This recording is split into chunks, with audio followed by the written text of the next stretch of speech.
നമസ്കാരം, എന്റെ പേര് ആശ വിനീത്. ധ്രുവദേ ചാനലിലോട്ട് എല്ലാവർക്കും സ്വാഗതം. ഇന്ന് അത്തം. ഇന്ന് തൊട്ട് തിരുവോണം നാൾ വരെ എല്ലാ ദിവസവും ഈ ചാനലിൽ ഓണം സദ്യ വിഭവങ്ങൾ ഞാൻ നിങ്ങൾക്കായി ഒരുക്കുകയാണ്. ഇന്ന് ആദ്യമായി കാണിക്കുന്നത് പുളിയിഞ്ചിയാണ്. ഈ പുളിയിഞ്ചി റെസിപ്പി കഴിഞ്ഞ വിഷു തൊട്ടിട്ട് എന്നോട് സ്മിത ചേച്ചി ആവശ്യപ്പെട്ടതായിരുന്നു. അപ്പോൾ സ്മിത ചേച്ചിക്കായിട്ട് ഞാൻ ഈ പുളിയിഞ്ചി റെസിപ്പി ഡെഡിക്കേറ്റ് ചെയ്യുകയാണ്. എന്റെ അമ്മ ഉണ്ടാക്കാറുള്ള പുളിയിഞ്ചി ആണ് ഞാൻ ഇവിടെ കാണിക്കുന്നത്. ഇത് ഇഷ്ടമുള്ള രജിത, സന്ധ്യ, നിമ്മി തുടങ്ങിയ എന്റെ കൂട്ടുകാരികൾക്കും ഞാനിത് ഡെഡിക്കേറ്റ് ചെയ്യുകയാണ്. അപ്പോൾ നമുക്ക് വീഡിയോ കണ്ടിട്ട് വരാം പുളിയിഞ്ചി എങ്ങനെ ഉണ്ടാക്കാമെന്ന്.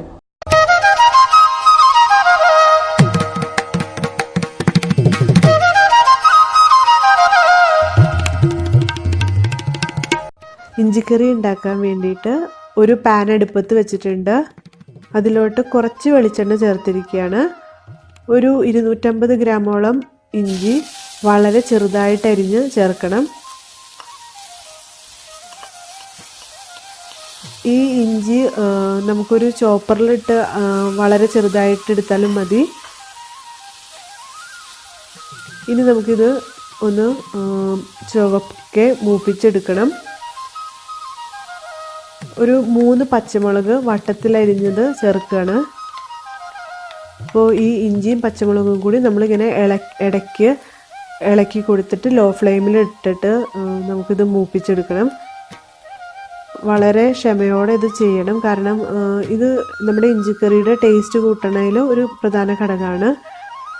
അപ്പോൾ ഇഞ്ചിക്കറി പെട്ടെന്ന് നമ്മൾ ഹൈ ഫ്ലെയിമിൽ ഇട്ടിട്ട് അത് മൂപ്പിച്ചെടുക്കാമെന്ന് വെച്ചിട്ടുണ്ടെങ്കിൽ അതിൻ്റെ ഉള്ളിൽ, ഇഞ്ചിയുടെ ഉള്ളിൽ അത് മൂത്ത് വരില്ല. അതുകൊണ്ടാണ് ലോ ഫ്ലെയിമിൽ ഇട്ട് തന്നെ സമയമെടുത്ത് മൂപ്പിക്കണമെന്ന് പറയണത്.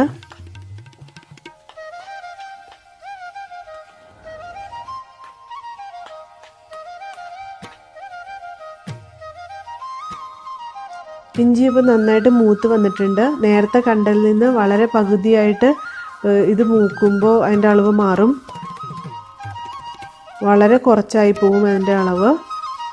പക്ഷെ നമ്മളിതൊരു തൊടുകറി ആയതുകൊണ്ട് നമുക്ക് ഇഞ്ചി അത്യാവശ്യം കുറച്ച് ആൾക്കാരെ വിളിച്ച് കൊടുക്കാവുന്നത്ര ഉണ്ട്. ഇതിലോട്ടൊരു 1/4 ടീസ്പൂൺ മഞ്ഞൾപ്പൊടി, 1/2 ടീസ്പൂൺ മുളക് പൊടി ചേർക്കുക. ഒരു 1/4 ടീസ്പൂൺ കായംപൊടിയും ചേർക്കണം.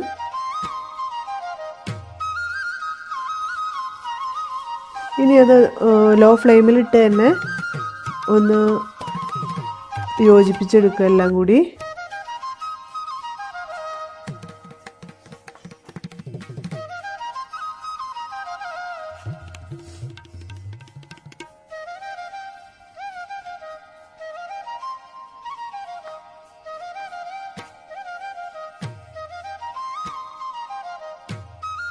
ഒരു വലിയ നാരങ്ങയുടെ അളവിൽ പുളി എടുത്തിട്ട് പിഴിഞ്ഞ് വെച്ചിരിക്കുന്ന വെള്ളമാണിത്. അതായത് പുളിവെള്ളമാണിത്. അത് നമുക്കിതിലോട്ട് ചേർക്കാം.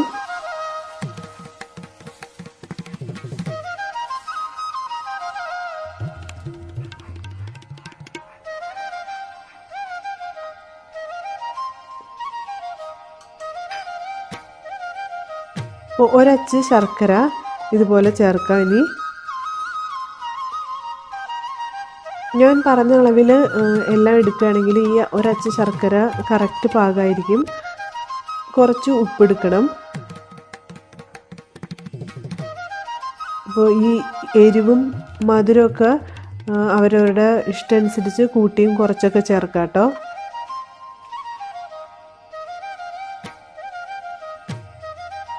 ഈ ശർക്കര നന്നായിട്ട് അലിഞ്ഞിട്ടുണ്ട്. പുളിയുടെയൊക്കെ പച്ചമണം മാറി, ആ പച്ചസ്വാദൊക്കെ മാറി വന്നിട്ടുണ്ട്.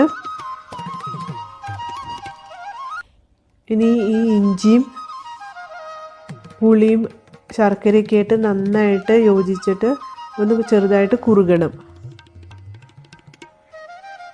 പുളിയിഞ്ചി സാധാരണ തൊടുകറിയായിട്ടാണ് ഉപയോഗിക്കാറുള്ളത്. അതുകൊണ്ട് നമ്മളത് ഇലയിൽ വിളമ്പുമ്പോൾ അത് ഒഴുകരുത്. അപ്പോൾ ഇങ്ങനെ കുറുകി വരുന്ന സമയത്ത് നമുക്ക് തീ ഓഫാക്കാം. അത് ശർക്കരയും കൂടി ഉള്ളതുകൊണ്ട് ഇരിക്കും തോറും അത് കട്ടിയായിട്ട് വരും. അപ്പോൾ അധികം കട്ടിയാവാനും പാടില്ല, എങ്കിൽ ഒഴുകണ പാകത്തിനാവാനും പാടില്ല. അപ്പോൾ ഈ സമയം നമുക്ക് ഓഫാക്കാം.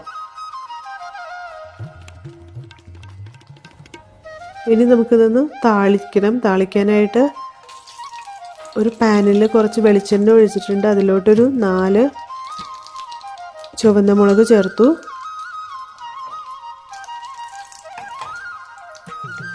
ഇനി 1 ടേബിൾ സ്പൂൺ കടുക് ചേർക്കാം. കുറച്ച് കൂടുതൽ കടുക് ഇഞ്ചിക്കറിയിലൊക്കെ വേണം.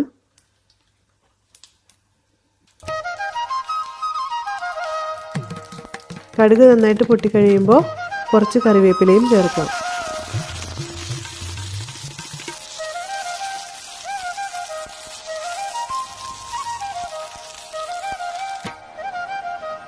ഇനി നമുക്കിത് ഈ ഇഞ്ചിക്കറിയിൽ ചേർക്കാം. അങ്ങനെ നമ്മുടെ ഇഞ്ചിക്കറി റെഡി ആയി കഴിഞ്ഞു.